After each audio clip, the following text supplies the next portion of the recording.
All right, let's talk about the US housing market. It's a topic that can make your head spin, right? So today, we're going to cut through all that noise.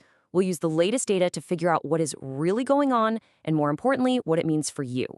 So let's just get right to it, the question that's on pretty much everyone's mind. After years of these insane prices and crazy competition, is the dream of actually owning a home finally getting a little bit closer? Well, according to the experts, the answer isn't a simple yes or no. Instead, we're in what one Zillow economist is calling a small wins year. And I gotta say, that phrase really nails it. It perfectly captures this moment we're in.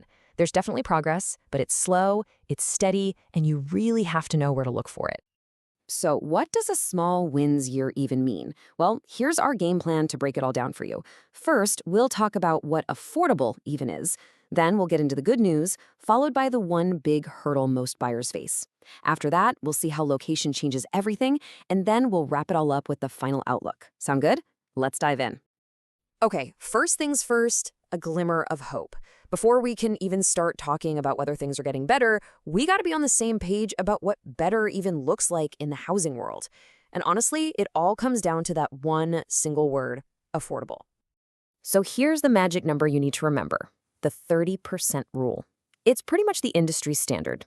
Basically, if a typical mortgage in an area costs more than 30% of what the median household brings in each month, that market is considered unaffordable. Keep that 30% figure in your head because it's the key to everything else we're about to discuss. And this chart, wow, it really lays it all out for us. You can see we hit this incredibly painful peak back in October 2023, where housing costs were eating up over 38% of a person's income. Ouch. Now, the forecast shows things are improving, getting us down to around 32% by 2026. But look at that pre-pandemic number, around 23%. So yeah, things are getting better, but we are a long way from what used to be normal. All right, let's shift gears and talk about the good stuff. Because despite that long road ahead, there are some genuinely positive signs out there offering some relief for buyers. See, it's not just one magic bullet. It's actually a few key things happening all at once. For starters, home price growth is finally slowing down from that absolutely frantic pace. Mortgage rates, still high, I know, but they are gradually easing off. And here's a big one. People's incomes are actually rising. Plus, builders are putting up more new homes, which means more options for buyers, and that helps cool prices down. So you add all that up, and what do you get? Well, you get this number, 20. This year, 20 of the 50 biggest metro areas in the U.S. are actually expected to hit that crucial 30% affordability mark. And that, my friends, is a pretty big step in the right direction. And hey, it gets even better. On top of those 20 cities, there are another 14 major markets that are right there knocking on the door, with costs just a little bit over that 30% line. This shows the trend isn't just a fluke in a few places. It's a broader, nationwide improvement. But, and you knew there was a but coming, it's not all smooth sailing. Okay, so we've talked about the good news, but now we have to talk about the elephant in the room.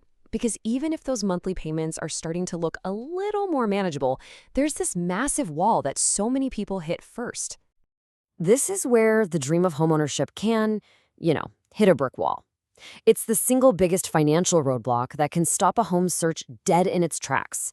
And I'm talking, of course, about the down payment. $71,800. Yeah, just take a second to let that number sink in. For millions of people, especially younger buyers trying to get started, saving up a pile of cash that big just feels, well, at least pretty much impossible. And let's be super clear here. We're not talking about some fancy mansion. That is the standard 20% down payment on a typical average U.S. home. It's just a stark reminder that even as monthly payments get a little better, the giant upfront cost to even get in the game is still a massive, massive barrier.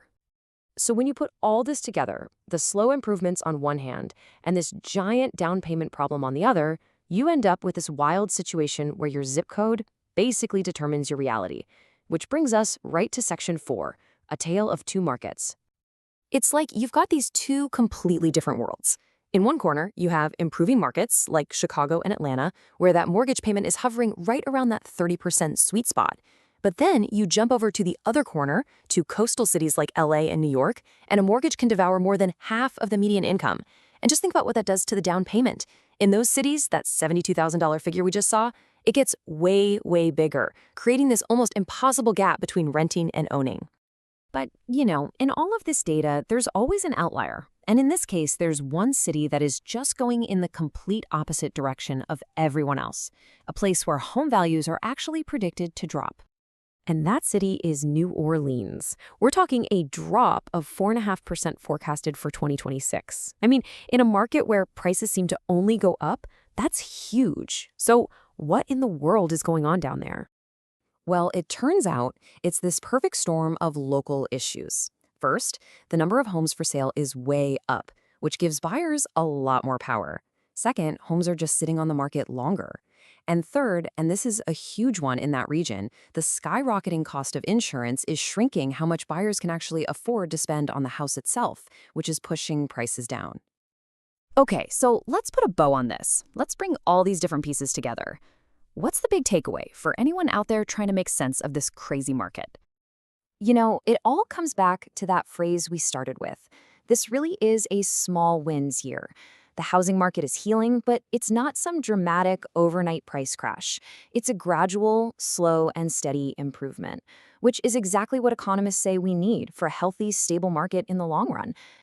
But, and this is super important, it's not good news everywhere. You have to remember this isn't a universal tide lifting all boats. Out of those 50 largest markets, there is one, Hartford, Connecticut, where affordability is actually expected to get worse. It's a powerful reminder that at the end of the day, all real estate is local. And that really leaves us with the big final question, doesn't it? A slow and steady recovery might be exactly what the overall market needs. But for an entire generation facing these massive down payment hurdles, is a small wins year actually enough to keep that dream of home ownership alive? Honestly, that's a question only time will be able to answer.